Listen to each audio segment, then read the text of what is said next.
네, 오늘은 차원 축소에 대한 내용을 가지고 이제 세 가지 알고리즘들을 좀 공부를 해볼 예정입니다. 오늘 배울 어떤 개념들이 조금 수학적인 개념들이 굉장히 많아서 좀 걱정이 되는데요. 이 수학적인 개념들이 지금은 저도 졸업을 앞두고 있는 박사과정 학생이라 조금 옛날 얘기긴 하지만 제 석사나 이제 학사 시절 때 이제 굉장히 단골로 나오던 질문이 아이겐 밸류, 아이겐 벡터라고 하는 개념들이 있습니다. 그거에 대한 개념들을 오늘 조금 짚고 넘어갈 예정이라서 혹시나 대학원을 준비하시는 분들이나 이제 기업, 취업 면접에서도 굉장히 가끔 심심찮게 나온다고 해서 그런 부분에 좀 도움이 되시길 바라겠습니다. 네. 그래서 지금 제가 조금 정리가 좀 잘못됐는데 디멘션 리덕션 차원 축소와 PCA, SVD와 네 번째로는 LDA에 대해서 한 번 더 짚고 넘어갈 예정입니다. LDA는 분류 문제를 풀던 모델 아니었나요? 라고 의문이 드실 수도 있는데 분류 문제 푸실 수도 있고 차원 축소에서도 어떻게 저렇게 하면 활용을 할 수가 있다 라고 이해를 하시면 될 것 같습니다. 하지만 중요한 포인트는 좀 더 PCA 쪽이 될 것 같고요. 최근에 그럼 차원 축소를 위해서 PCA를 많이 쓰냐 라고 하면 당연히 많이 쓰이긴 합니다. PCA가 많이 쓰이긴 하는데 이 밖에 티즈니 혹은 유맵이라고 하는 이러한 툴들을 굉장히 많이 사용합니다. 이 티즈니나 유맵 같은 경우에는 파이썬 라이브러리 패키지로 잘 활용이 되기 때문에 저 또한 어떤 학습된 모델의 피처의 모양을 찍어보고 싶을 때 보통 이 티즈니를 많이 사용합니다. 그래서 이 파트는 제가 강의에서 정리를 해봤는데 너무 수학적이라 제가 고민 끝에 이 파트들은 좀 삭제를 하고 대신에 마지막 때 이 SE는 뭔지, 티즈니는 또 무엇인지를 짧게만 설명을 드릴 수 있으면 드려보겠습니다. 아유, 여기 있었네요. 네. 그래서 차원 축소에 대한 내용을 조금 설명을 드려보면은 전반적으로 왜 차원 축소를 해야 돼? 라고 하는 질문에 대한 답이 필요하겠죠? 그 답의 첫 번째는 속도, 두 번째는 성능입니다. 자, 이 말은 모델 학습에 불필요한 피처를 제거했기 때문에 피처의 수가 줄어서 속도가 향상이 될 수가 있겠다 라고 하는 내용이고 방해되는 피처가 이제 삭제가 됐을 때는 성능이 향상될 수가 있겠다. 그럼 데이터에는 방해되는 피처가 있나요? 라고 하면 네, 당연히 데이터는 다양한 피처들이 있고 이 중에서 중요도가 제일 높은 피처들도 있는가 하면 있든 없든 쓸모없는 친구들도 있고 반대로 방해가 되는 친구들도 있을 수 있습니다. 그래서 이러한 차원 축소는 방해되는 피처를 제거할 수도 있겠다라고 생각하시면 좋을 것 같고요. 이 방해되는 피처 같은 경우에는 또 오버피팅 문제랑도 관련이 있습니다. 그래서 오버피팅 문제는 무엇이었죠? 라고 질문을 주시면 데이터 포인트들을 표현하려고 했을 때 파라미터를 굉장히 많이 도입을 해버리면 얘를 다 맞출 수 있다. 하지만 이거는 학습 데이터에 대해서는 정확도가 100%. 하지만 테스트 데이터셋에 대해서는 성능이 굉장히 많이 하락할 수도 있겠다라고 하는 오버피팅 문제도 있는데 이 피처의 수를 제거하는 것 자체의 행위가 약간의 이제 데이터 포인트 중에서 필요 없는 것들, 이 피팅이 돼야 되는 데이터 포인트를 제거한 거기 때문에 이렇게 모델이 오버피팅을 할 수 있는 가능성을 좀 줄여줄 수도 있다라고 이해를 하실 수가 있습니다. 그리고 이거는 차원의 저주라고 하는 것과 관련이 있는 현상입니다. 그래서 이 차원의 저주를 해소하기 위해서 차원 축소가 필요하다라고 이해하시면 좋을 것 같습니다.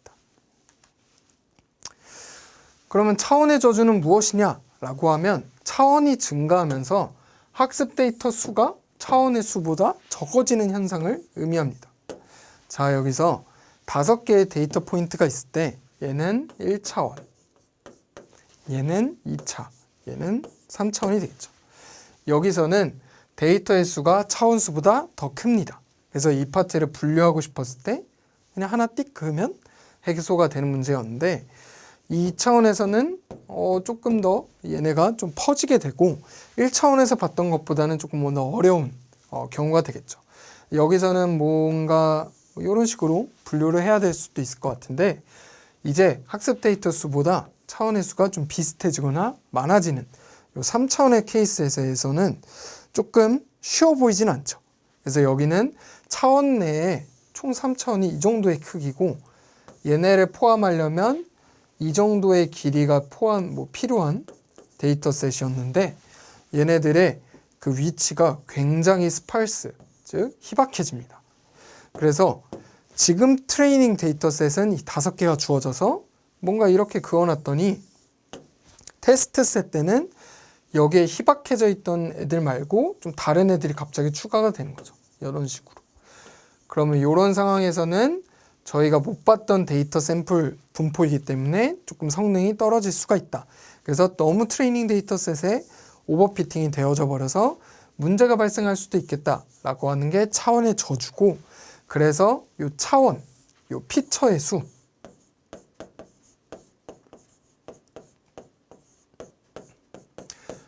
이 차원인 피처의 수를 줄여주고 싶다가 차원 축소, 그리고 이 차원 축소는 나아가 차원의 저주를 해결할 수 있는 방법이다 라고 이해하시면 되겠습니다.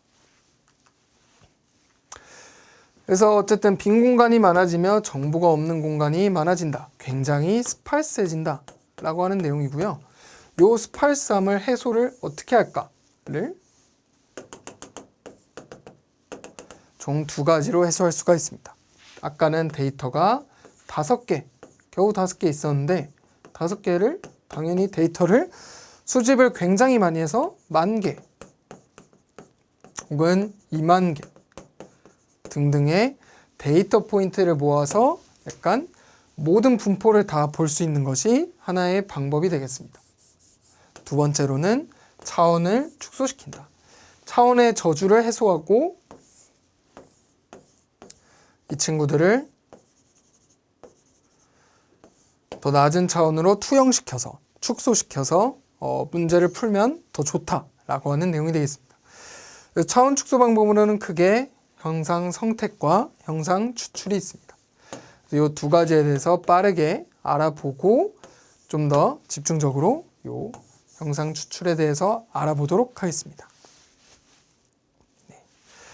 형상 성택은 굉장히 그냥 쉬운 내용입니다. 그냥 종속 변수 y와 가장 관련성이 높은 피처를 선택해서 나머지를 제외시키자 라고 하는 것이 되겠고요. 저희한테 만약에 이제 배깅 트리를 다시 한번 살펴보겠습니다. 이 트리는 데이터의 어떤 피처를 기준으로 얘를 스플릿 할까 와 관련된 이제 결정 트리였는데, 이 스플릿을 할 때 이 피처의 중요도를 한번 살펴봅니다. 예를 들어서 연차로 스플릿을 해서 분류를 했더니 손실값이 10%가 낮아졌다 라고 생각을 해보고, 반대로 타율을 토대로 스플릿을 해서 분류를 해봤더니 얘는 1% 손실값이 낮아졌다 라고 하면 당연히 연차라고 하는 피처가 굉장히 연차라고 하는 피처가 굉장히 중요하다라는 것을 알 수가 있죠. 그래서 각각의 피처를 모델에 포함시킴으로써 손실값이 낮아지는 정도를 한번 비교해보고, 관련성이 높은 피처, 연차만을 선택하고 타율 넣어도 1%밖에 안 주니까 얘를 제외시키자. 즉 피처를 날려버리자. 그러면은 차원이 축소가 되겠죠. 왜냐하면 데이터 샘플 중에 하나 x는 n개 데이터의 샘플 수와 피처 수로 이루어진다 그랬고, 예를 들어서 여기 연차, 타율 등등등이 있었을 때 연차가 1, 2, 3, 2, 10 이런 식으로 타율이 0.3, 0.2, 0.4, 0.7, 뭔가 이런 느낌이 될 수 있겠죠. 그랬을 때 요 타율이라고 하는 피처를 날려버리니까 데이터에 표현할 수 있는 차원 자체가 축소가 됐다라고 이해하시면 좋을 것 같습니다. 이런 것들이 이제 형상 선택에 대한 내용이고요. 형상 선택을 하려면 당연히 피처 중요도를 계산할 수 있어야 되고, 그래서 중요도를 계산할 수 있는 모델과 방법론에서 적용이 가능하겠다라고 이해하시면 좋을 것 같습니다. 여기서는 피처의 어떤 상관관계가 매우 높아져서 한쪽에 의미 없는 경우도 생기는데, 아까는 로스 값, 손실 값이 뭐 안 주는 애들, 혹은 올라가는 애들일 수도 있겠죠. 근데 반대로 재밌는 케이스도 있는데, 두 가지의 피처가 굉장히 유사해서 얘를 쓰나 그냥 똑같은 겁니다. 그래서 얘를 갖다가 써서 조금 모델을 학습을 했더니 얘를 도입하는 게 아무 의미가 없는 거죠. 왜냐? 둘이 똑같으니까. 그래서 피처, 타율과 연봉이라고 보겠습니다. 타율이 높으면 연봉이 높겠죠. 그래서 둘의 상관관계가 굉장히 높아서 한쪽을 사용했을 때 다른 한쪽이 아예 의미가 없을 수도 있습니다. 그랬을 때 이쪽 거를 제거를 할 수도 있겠다라고 하는 것이 또 한 가지의 방법론이 되겠고요. 요거를 할 때는 이 히트맵 같은 걸 보통 많이 그리는데, 데이터 분석을 해보신 분들은 알겠지만 여러 피처 사이에 이 공분산이라고 하는 서로 간의 상관관계를 보통 표현하는 공분산 값을 찍어보고 굉장히 비슷한 애들, 이런 친구들이 있었을 때는 한 놈만 살리고 다 없앤다 라고 이해하시면 되겠습니다. 그 다음은 형상 추출에 대한 내용인데요. 얘는 개별 피처를 그냥 단순히 제거한다 라고 하는 게 형상 선택이었었죠. 근데 이 형상 선택을 단순히 제거를 하지 말고 저차원 공간으로 투영시키면 안 돼? 라고 하는 질문을 던지게 됩니다. 그래서 데이터와 모델을 좀 더 단순화시킬 수 있는 방법인데, 예를 들어서 이제 3차원을 데이터셋을 1차원으로 투영을 시킨다. 축소를 시킨다.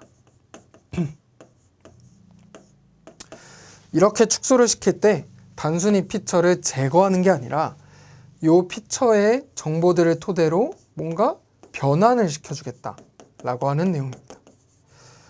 그래서 왜 이렇게 해야 되냐라고 하면, 제거를 한다는 말은 아예 삭제가 되겠죠. 하지만 얘는 삭제가 아니라 어떤 방식으로든 얘를 조금 보존을 해줄게.